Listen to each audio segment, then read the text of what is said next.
Audi often denies the US its juiciest fruit, especially when it comes to high-performance RS models. We were adjudged worthy of the RS4 Sedan, RS5 Coupe, and RS7 Coupe Sedan, but not of the RS4 and RS6 wagons or the RS3, until now. While the RS3 hatch, Sportback in Audi SA, will remain in Europe, the sedan arrives as redress for these denials. This is an RS that's been designed for our side of the Atlantic, and Audi figures 40% of total model sales will happen in North America. As apologies go, a 400-horsepower 5-cylinder compact sedan certainly beats a muffin basket chassis when the official history of Volkswagen's MQB compact architecture is finally written. It will top the bestseller lists in Germany, and the RS3 and the mechanically similar TT RS will likely go down in history as the most powerful cars ever to be spun from this extremely flexible platform. Each is nearly 5 times the 85 horsepower output of the most basic European spec Golf. A remarkable stretch, the RS3 is,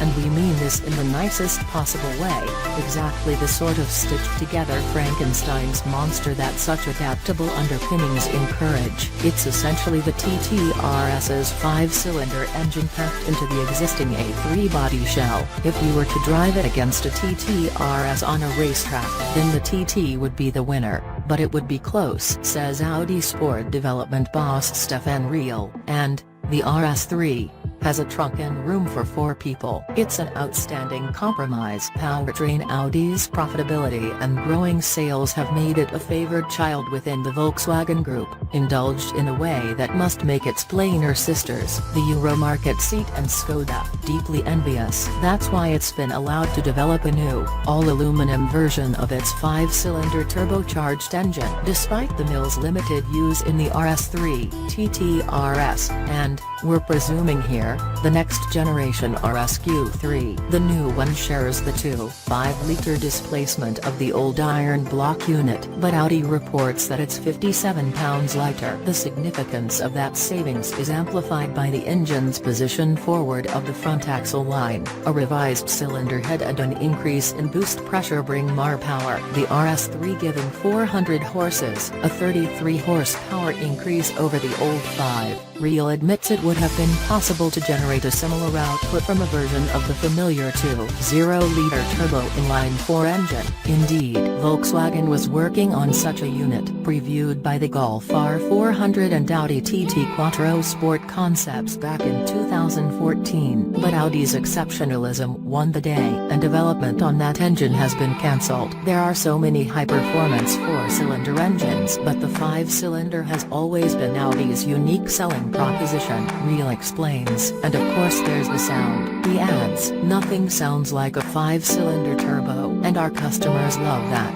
The hefty output reaches the road through a 7-speed S-tronic dual-clutch transmission and an all-wheel drive system that uses a hydraulically controlled clutch pack to divert torque to the front wheels when required, though Audi won't disclose the precise split of which the system is capable. Under normal conditions, around 80% of output heads rearward. Styling. Audi stuck to the Make It an RS playbook for the cosmetic upgrades. At the front, there is a deeper bumper with additional air intakes and the word Quattro in letters along the bottom of the grille surround.